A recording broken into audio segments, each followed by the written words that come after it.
Well, hello everybody. It has been a hot minute since I've seen you guys on the YouTubes. If you didn't know, I've been kind of busy with the whole disc golf situation. Make sure you watch the end of this video.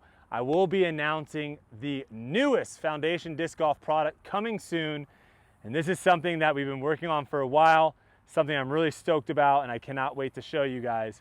But before we get to that, I want to go a little bit into what I've been doing these last couple weeks, why I left the Pro Tour, and more specifically, talk about this tournament that just went down in Durant, Oklahoma this past weekend. It was crazy how the ending happened. It wasn't filmed, so we're just gonna kind of throw some shots and explain it as we go. And if you haven't noticed, I've got a microphone, which honestly, I think I'm talking too loud. I think I need to lower the volume, and something I'm really excited about is now I can just literally walk around here and I can just talk normal and you guys can still hear me. Moving on, Kelsey wants this to go. All right, so before I throw my first shot, I want to just really quickly explain the reason why the Pro Tour situation went like it did. First off, it's really not that big of a deal. I'm literally only missing 2 tournaments. There was the GMC and the MVP. The real reason why I'm not playing those 2 events is because going on the road and doing Idlewild and then doing Ledgestone back to back, I really kind of started to realize that when you're on the road and you're playing at these big events, all your time is spent on the course trying to learn the course. These are all brand new courses. Ledgestone, there's 36 holes that I've never played before that I need to figure out. So you're spending all your time on the course trying to figure out these courses and these holes, and you're not actually spending any time practice putting, doing field work, or just working on your form. And for me, I finally got to the point where it felt like I was showing up to a gunfight with a knife. I didn't have all my skills. I didn't even really know how all my discs in my bag flew. So I'm basically just trying to survive. And I feel like I did a really good job through Waco, D-Glow, DDDO was an issue with the Lyme disease, but I basically was just battling. It got to the point where I was over it. I wanted to come back home and grind and actually practice. So here we are, back out here, and I'm gonna throw the shot, and then I wanna kind of go into exactly what I've been doing practice-wise, and then the tournament I picked. So this hole right here is 400 feet. It's a par 3. The basket's tucked all the way down there behind the tree. And last time I played this course on video, it was a struggle to get to that basket. And for me, I was basically throwing as hard as I can low and trying to go underneath the trees. And if you haven't seen the new form yet, there's a little bit of a new strategy.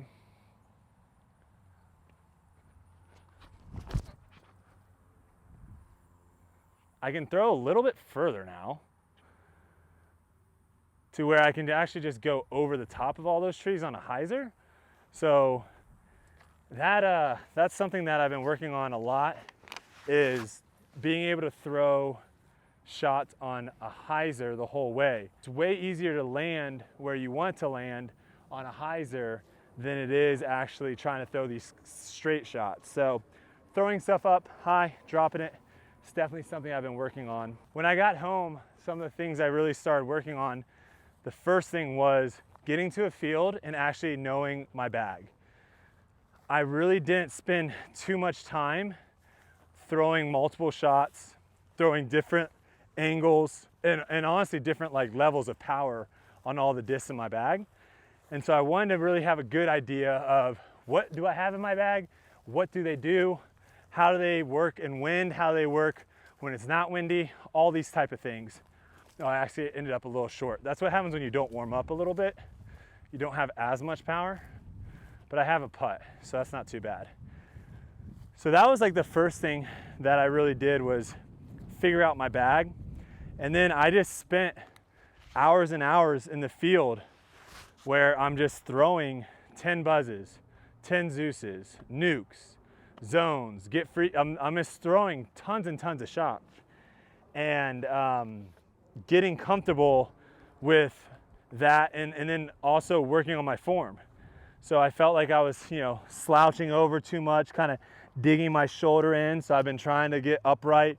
I now have a little bit of a pop in versus before I felt like I was very like clunky throwing wise. So there's just small things like that.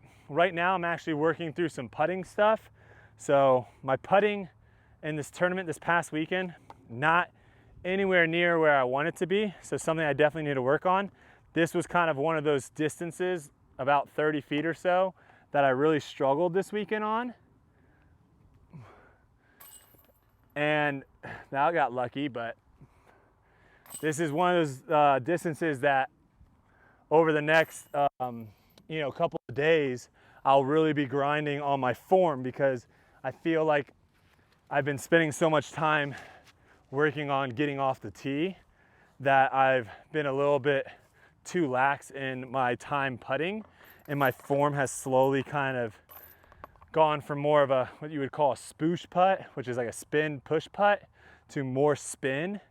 And that's causing some issues right now with the right miss. So I'm gonna be doing a little bit more putting in the next couple of days to try to dial that in. But going into the tournament, so how did I pick the Magnolia Open?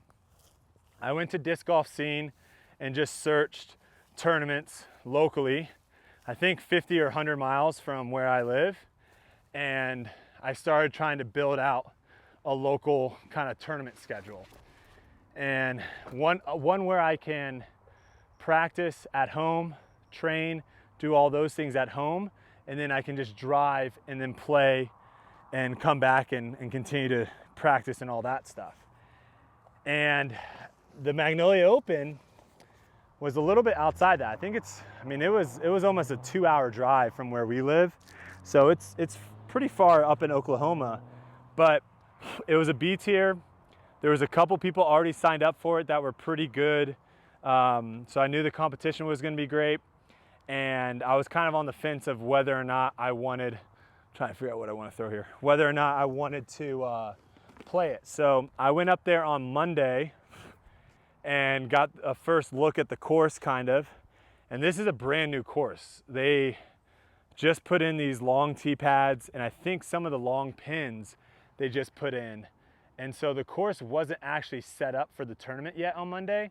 So me and John went up there and we played we actually skipped hole 4. We didn't even see it. We just walked right past it.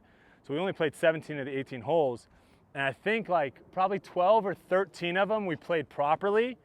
But the other ones, either we played the wrong tee pad or the pin position was not in the right spot. I'm going with a Malta here. Basket's like 3 hundo, just kind of tucked on the left behind these trees. This is just gonna be a flat shot out high and then just let the disc do the work. It's an overstable mid-range, so it's just gonna kind of stall out, and once it stalls out 300 feet, it should just dig to the left, hopefully inside the circle.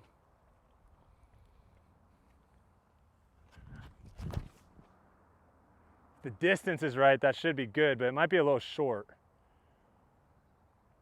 Yeah, I think it's probably a little short. I'm gonna throw one more. I'm just not really putting too much velocity. I'm gonna throw a Raptor now.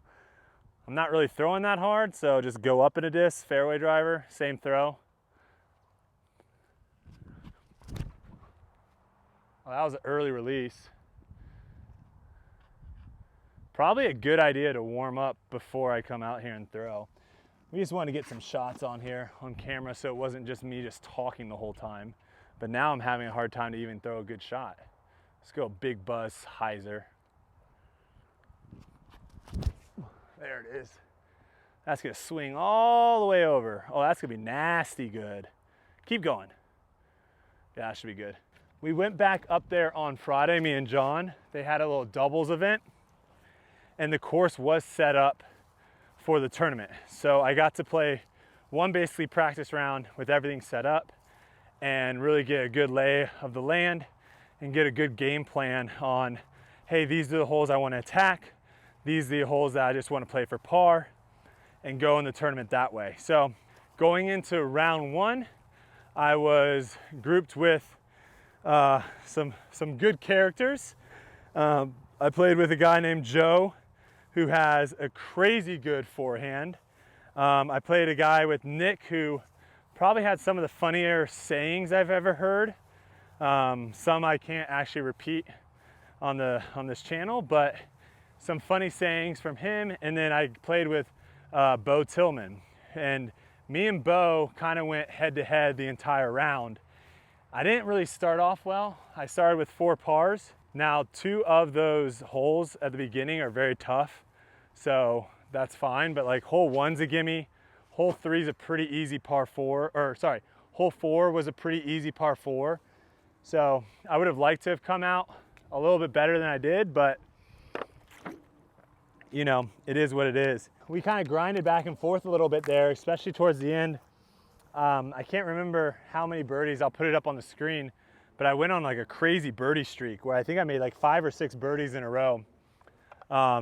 Didn't have a single bogey, which was good. Made a little birdie streak at the end, and we both ended up actually shooting 9 under par. And that was the hot round. I think the next best score coming in was 7 under. And there were 4 guys at 7 under par, or excuse me, 3 guys at 7 under par. So, see, that's the miss right there because I did too much wrist. And that's the correction. And that's the correction. Yep. See, when I get too wristy, I end up missing right. So going into round 2, I got to play with Bo again, obviously on the lead card. And then we had 2 of the other guys at -7. And then the other guy at -7, which was actually John, who I played my practice rounds with, he was on the chase card. Those were like the direct threats. So I knew kind of going into it, I was going to be with the guys that could potentially win. And it was going to be great for me just to kind of, you know, do my strategy of seeing, hey, do I need to put the pressure on? What do I need to do? How are these guys shooting? So going into it, I'll give you a little breakdown of the course. Hole 2 is pretty much like a 500-foot par 3 in a wide open field. So you just can smash whatever you want, but it's a super elevated basket, and we're playing in Oklahoma where it's really, really windy. So that hole, very hard to birdie. Hole 3 is what I would call an impossible birdie. It's a par 3. It's not very long. I think it was only probably 400 and something feet, but it's like an L shape. And there's no way any disc can actually basically turn that fast and then push down this long tunnel. And then hole 16 was another hole that wasn't birdieable. And then there was one more hole that wasn't birdieable. So going into it, those holes, playing those, I just knew, hey, I'm just playing for par. Whatever I need to do. So on hole 3, I just like chipped a 200-foot forehand, threw like a 250-foot upshot, made par, moved on. I started off cold the same way I started off in round 1. I didn't make a single birdie in the first 4 holes. I really wanted to be 2 under coming out of those first 4 holes and kind of have a little bit of a change. Didn't happen, but I noticed a mindset change. When I was playing in Idlewild, when I was playing at Ledgestone, I was so much on the grind and constantly like in this weird, like, I don't know where my disc is going off the tee. And it was just like always scrambling and just like struggling to make pars. Those pars were all easy pars. They weren't anything of where I was like really put under a lot of pressure. And my mindset wasn't like, dang it, I'm having a really hard time even making par. It was, dang, I really wish I would have made those birdies.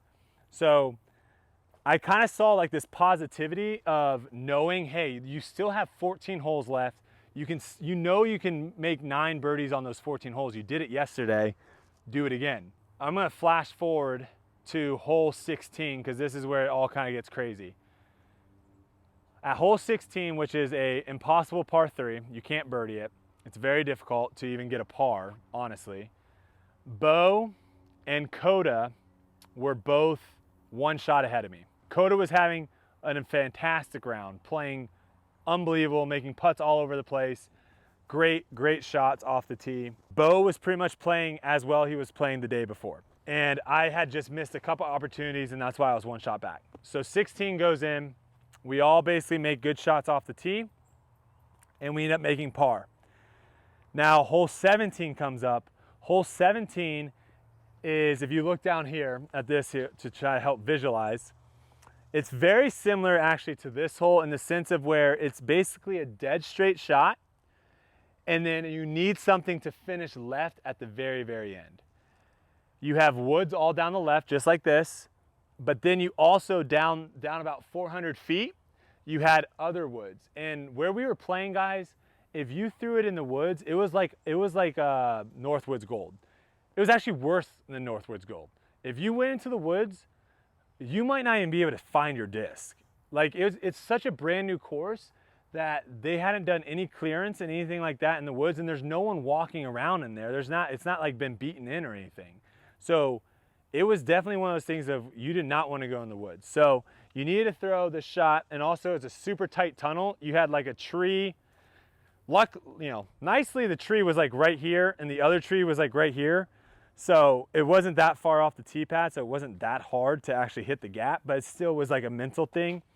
Low ceiling, kind of similar to this a little bit if you kind of take this tree limb and come out a little bit more.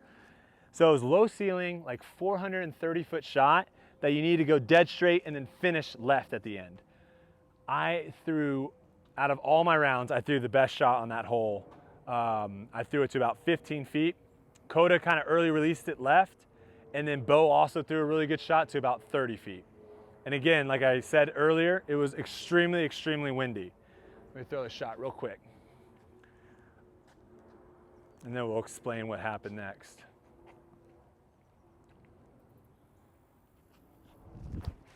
Oh, be good. Go in. First ace on camera? Oh, over top of the basket.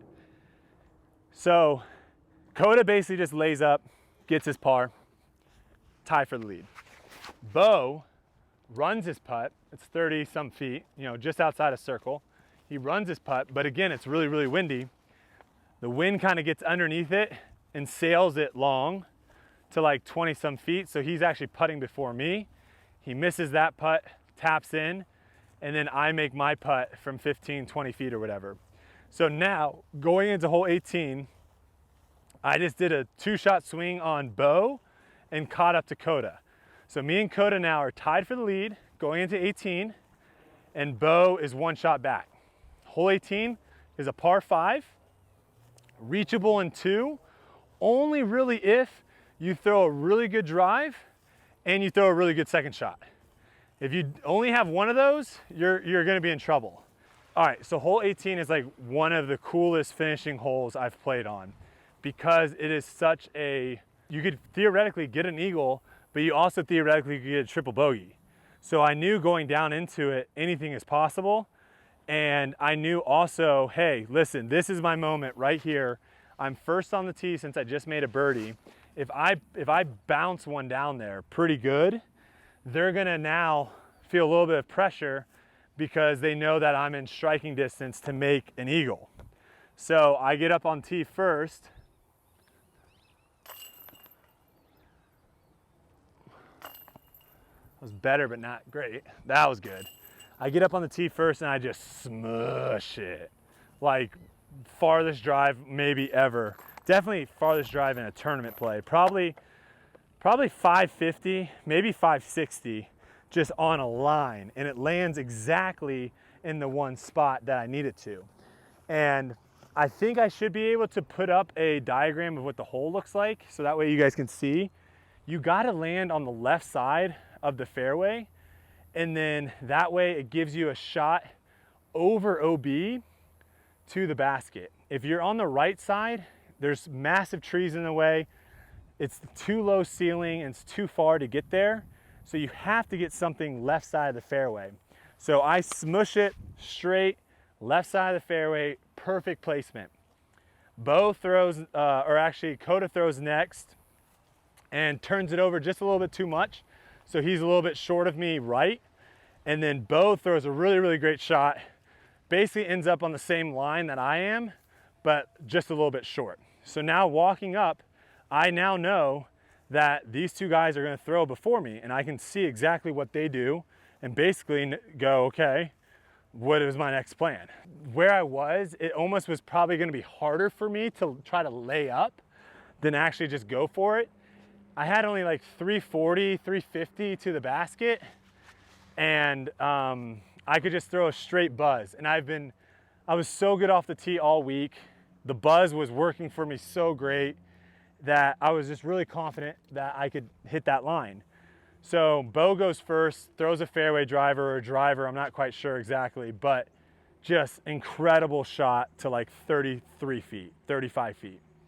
Coda goes next, and now Coda knows Bo's got an eagle putt. So Coda goes, okay, to tie Bo, I need a birdie, but he also knows that I'm throwing next and I have a really good shot at eagle. So he knows I have to probably try to eagle this to tie and push it to a playoff. And so he goes for a crazy sky roller because he's out of position. He's right side of the fairway. Crazy sky roller over the OB. It looks good. It just ends up not working out and he goes OB. So at that point, basically Coda is no longer really in the running of winning the tournament. So now I know it's me and Bo. I know Bo has an eagle putt. And so I know if I throw this thing and nail the eagle putt, it doesn't matter what Bo does, I win the tournament. So I throw my buzz, perfect line, just not enough distance. You know, I played it probably a little bit safe, but 40 footer for eagle. Walking up to this putt, I had two options, right? I had, you know, because now I'm actually in the position. Before I was like thinking about all the theoreticals of this is what I'm gonna do, yada, yada, yada. Now I'm actually there. I have a 40 footer for eagle to win the tournament, but Bo has a 35 footer for eagle. And in my head, I've got two options. It's really windy, by the way. No one's really been making that many putts outside of circle 2. My two options are this. You lay up and guarantee a birdie and then force Bo to have to make his putt to force a playoff, right? Or you run it and make it and win, or you run it and miss it and now you have a tester for birdie, and if Bo makes his eagle, you have a tester to force a playoff. Those are all the situations. I want to be in a position to where if I legitimately think I have a good percentage at making a shot to win the tournament, I'm taking it every single time. So 40 footer, I'm thinking it's definitely more than a coin flip of me making it. I feel like I could have a good chance of making it and I can just end it right here. The other thing I was thinking about is, do I want to give off that mentality of laying up, and now that gives the idea to Bo of, oh, this guy doesn't think I can make this putt. And now it may give him a little bit extra juice or something to make it. I know that's probably what it would do for me if I saw someone lay up. So I was like, no, I'm not doing that. I ran it right on the pole, gets a little bit of a lift from the wind, skips off the top of the cage, and now I'm left with like a 20 footer straight back into the wind. And I'm like, you want me to throw and then tell the rest? This is actually a really hard hole to throw. Like, this is almost impossible to even get something close, but I'll try to get something up there. I've been working on the forehand a little bit, but I mean, this is a hard hole. The basket's like way over there. It's super, super humid out here. Yeah, it's I got a 70% humidity. You gotta remember too, they can't hear you when you talk. Oh. Did you forget about that? Yeah. Yeah, they can't hear you at all. So Kelsey was just saying it's 70% humidity, which means it's really humid. I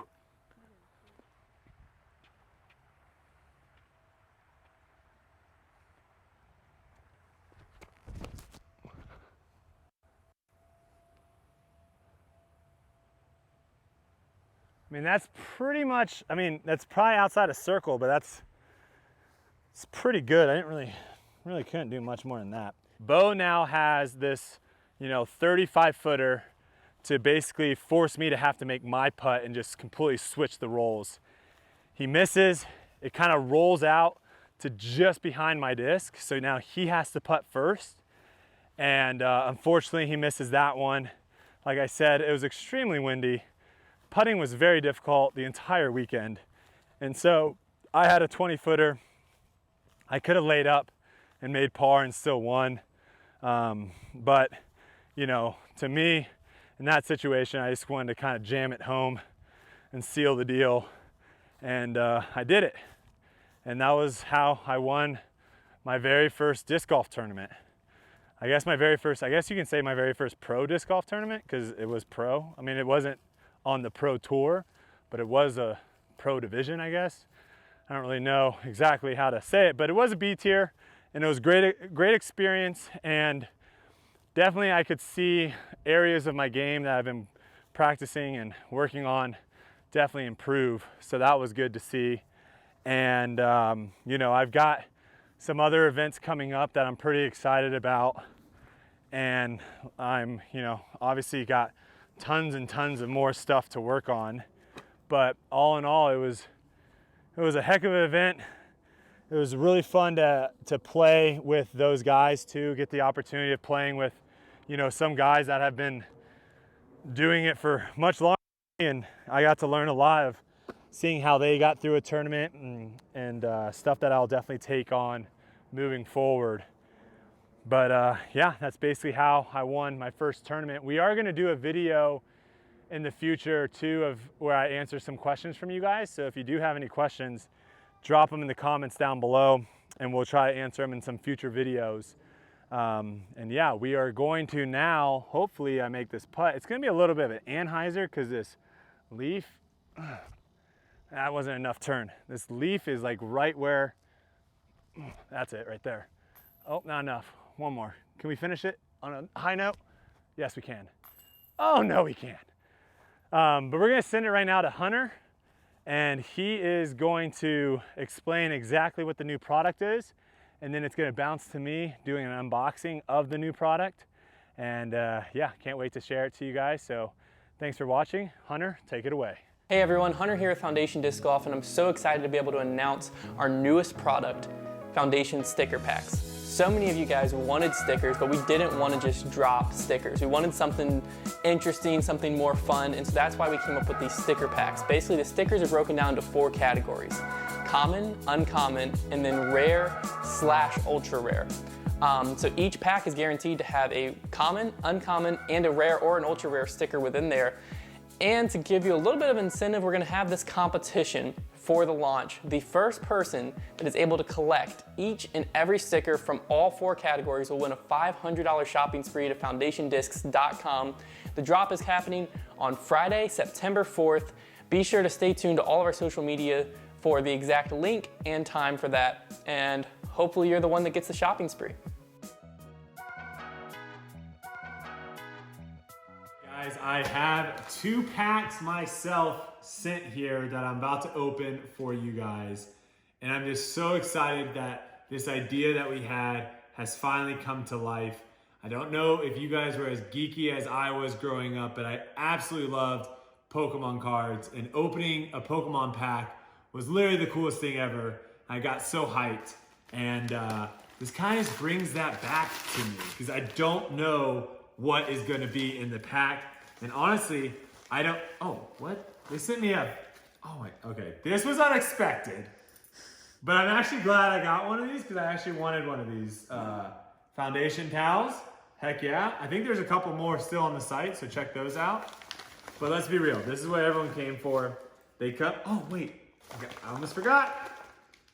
Mentos, baby. Foundation Disc Golf Mentos. Let me open up one of these real quick, see what color I got. Oh, I got lemon. Oh, I'll take it. No one likes lemon. Oh. I do.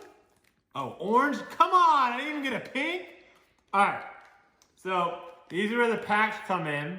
Oh, I already got a fire horse. Pretty sweet little pack. And the rare is like, I think 4 or 5. This is a bad idea. What? Oh, wow. The rare is 4 or 5 stickers deep. Now, before we open, last thing I'm gonna say is you gotta go on the Discord, okay? We have a sticker trading channel on the Discord, specifically for you guys to be able to, if you get doubles of a sticker or whatever it may be, you can pass them along. And huge shout out to the Foundation Disc Golf Discord server, because without you guys, none of these would have came to fruition? Fruition? Fruition. Fruition? Wait, no. Okay, you have a Mentos in your mouth. It's very Fruition. Fruition. And huge shout out to Keto also for helping us get all these designs done. Okay, which one should I open first? Well, Fire horse or this one? Yeah. Fire horse? Yeah. Okay. What do you guys think it's gonna be? What do you think it's gonna be? All right. Oh, I already have an idea because I can kind of see it. I'll block it though. All right. First one up. So we got the fire horse. Okay. Next one up. We got the PM goat. This one's pretty sweet. Oh yeah. We got the blame the tick. Let's go.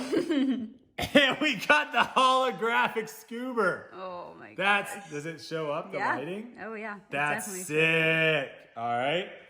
We got the Supreme Flight badge. That's nice. Ooh, we got the black foundation logo. Oh, we got the Brodie. Ah! I like how small this one is too. small. Wait, Very why is small. Paul's head so much bigger? What the heck? I got one of Paul's heads. He's full of disc golf knowledge. I got a black dark horse. Black and white, dark horse. And I've got the gold Get Freaky. Dude, this was actually a good sticker pack. What the heck? Yeah. And I'm pretty sure the stickers, I think they're $10. I think you get 10 stickers for 1, 2, 3, 4, 5, 6, 7, 8. Yeah, 10 stickers. 10 stickers for $10. It's not too bad. All right, pretty happy with that. We're gonna move the holographic out here. And I will definitely be on the trading. Because those are rare and ultra rare. I will, well, this is ultra rare because it's holographic. I will definitely be on the trading boards for sure, trading with you guys. Okay, if that's your stack, then that's my stack. This is yours? Yeah. All right. Here's what you got. Okay, ready? Blue foundation, Nice. logo. I'm not even holding it up the right way. Sick. Oh, you also got a goat. Nice. Ooh! Ooh. Rainbow OG Dark Horse. I like that. That's pretty nice. No, matches my dress. Oh, you got 100 disappointed. Oh, sad day. All right, you got the black and white Dark Horse. Hey, we're twins. You got the Paul Macbeth head. yeah, Paul Macbeth head. So we're twins again. Ooh, Tank Top Trevor. Oh my gosh, what Nice. a model. And you got the, I don't think, did we get a rare in this one? You got the Hunter face. I think Hunter Disappointed is rare actually. And then, oh, these Get Freakies are disgusting. Ooh, I got two Get Freaky. You got a green and a purple. Those are sweet. I think the Hunter Disappointed is rare. Yeah, Hunter Disappointed is rare. This is your rare one. Perfect. That's pretty sweet. But I would have to say my favorite one out of yours is this one. Definitely the model Trevor. So funny. So these are coming out, guys, I believe on Friday. September 4th. I don't know if we have the launch details and all that, but when I get that information, I'll put it in the description down below. And if you're not a part of the Discord, you gotta make sure you go over there because they get all the information first.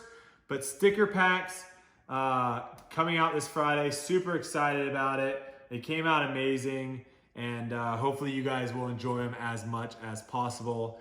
And yeah, I just wanna say thanks to everyone for all the support you guys have shown me. It really does mean a lot. I love seeing it all over social media. It adds that little extra fuel that I need sometimes to practice or go work out and train and all that stuff. So I'll be keeping on over here, putting in the work until the next one. And yeah, we got hopefully more videos coming for you too. I know I've been slacking on videos, but there's a reason for that. I've been putting in the work on the disc golf course, and right now that was just priority, but I'm gonna try to find some time more for the YouTube. So that's it. Make sure you go over to Foundation Disc Golf. We do have towels on there as well. I don't know how many. There might be gone by the time this video goes up, but Hey, nice yeah. shirt. Oh, don't tell anyone about the shirt. Super limited. All right, I'll see you guys in the next one. Keep slinging them discs.